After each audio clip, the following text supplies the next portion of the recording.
Hi everyone, I'm Erin Bassett and I'm here at Scrapbook.com for Faber-Castell. I'm going to show you some great products that I just love. The gelatos, they come in so many colors, and these little sets are perfect if you're just getting started to add to your collection. And what's so great about them is you can mix these colors with any of the other products, whether it's the gesso, the glaze. It's just awesome. You can create exactly what you need, customized for you. There's also the Texture Luxe, which is super fun. It comes in gold and silver and pearl and copper color. That one's awesome.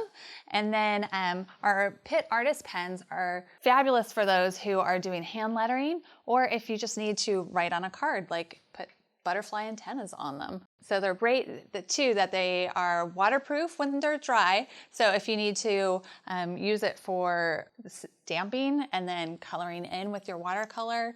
So I really look forward to telling you more about how I created these cards and some home decor and even a cute little canvas bag. Okay, so let's get started with this watercolor. Originally I made it to go in a frame, but I'm going to turn it into a card today. So to get started, we're going to use a piece of watercolor paper, and you're going to need a palette knife for this and some gesso. So you're just going to put some on there, and you don't need a lot to start with, but we're going to build out our flower. And you know, there's a lot of serendipity involved in this of just trying it out. It's not going to look exactly like a flower when you're doing it. It's more abstract. Okay, so we got one flower kind of filled in there, and you can see it's just circular motions that I'm putting on there, like little half circles. Then I want another flower over here, a little lower.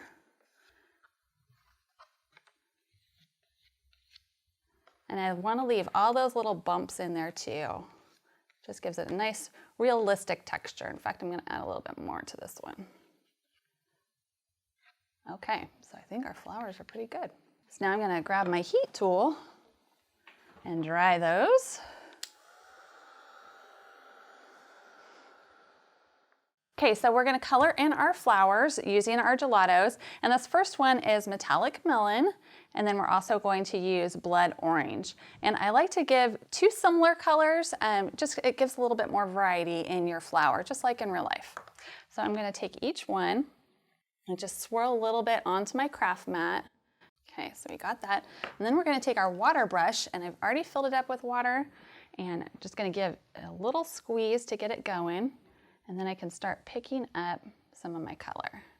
And I love this metallic one because it has some shimmer in it, so it's really pretty. Got a little chunk in there. Okay, take that out. We'll just start coloring this in. And again, this is an impressionistic flower. It doesn't have to look like the one outside in your yard. And you can always add a little more water, give it a little bit more flow, especially on the watercolor paper. Okay, so once I got that one color, I'm going to do the same on my other flower, and then I'll go back in with the other color. Okay, so now let's grab some of that blood orange. And this is such a pretty color to blend together. And I want to try to give the impression that there's some little leaves in there, or petals, I guess. And usually the centers of your flowers are a little darker than the rest of it. Okay, next we're gonna give that a little bit of dry time. And it doesn't need to be 100% dry before you move on. Then you're gonna wanna clean off your water brush because we don't wanna mix that with our new colors. And again, just squeeze on the little handle part, and you can pump out some water to clean it off. Now we're going to do our stem on our flower, and since this isn't a lot of green, I'm just going to apply it directly to the tip of my gelatos and just kind of sketch it out. Remember, it doesn't have to be perfect. This one I want a little curve too. And for your leaves, I like those little jaggedy leaves that you see on some flowers. But of course, if you want a more perfected leaf, you can certainly do that. And you don't even have to fill those in all the way. So also for this leaf, because this is kind of a yellow color, the pistachio, we're going to add a little bit of a darker color with the chromium green opaque. And I'm gonna put this on my craft mat, just scribble out a little bit. You don't need very much. And again, using my water brush for it, and I can just add in a little bit of that on those leaves, and then on my stem too. Gives it a little bit more dimension. Okay, let's dry that, and then we can put in our sky. Okay, so now that it's dry, you know, I was gonna start on the sky, but I'm gonna add a touch more pistachio to those leaves and stem, just to blend it out a little bit more. Okay, so let's move on to our sky. Again, you wanna make sure your water brush is nice and clean. So push out some water onto your paper towel and clean it off. Okay, so for our sky, we're gonna need a little bit more blue. So I'm just going to wipe these off my craft mat with a baby wipe, so I don't contaminate my blue. And then I'll just put, this is the snow cone gelatos. And it's one of my favorite colors of the blue ones. And I'm gonna add a couple spritzes of water just to get that going.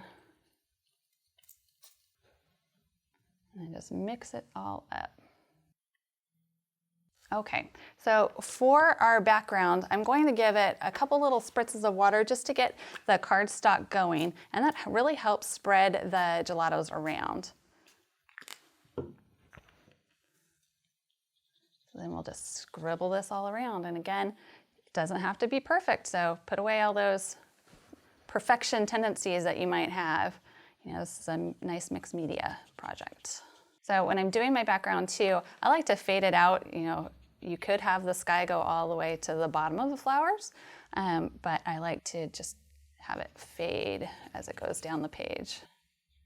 Okay, so once our background is done, we can let that dry, and then we'll add our stamping on to finish off our card.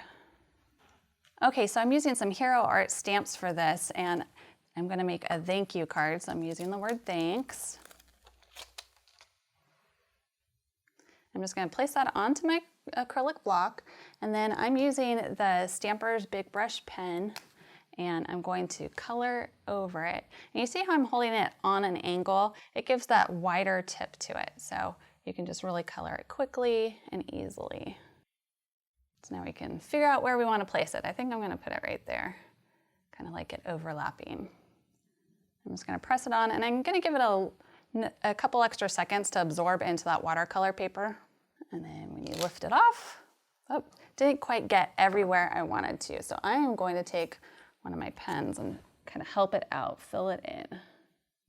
And the great thing with these inks is that they are an India ink. So once it dries, it is permanent. So even if we were to go over this with water, it would still be on there. Okay, so we have our thanks, and now we just need to add that onto our card. So we're just gonna add some adhesive to the back of our card front, and then we can adhere it to our card. I'm just gonna center it right on there. And now we have a great little card to send to a friend.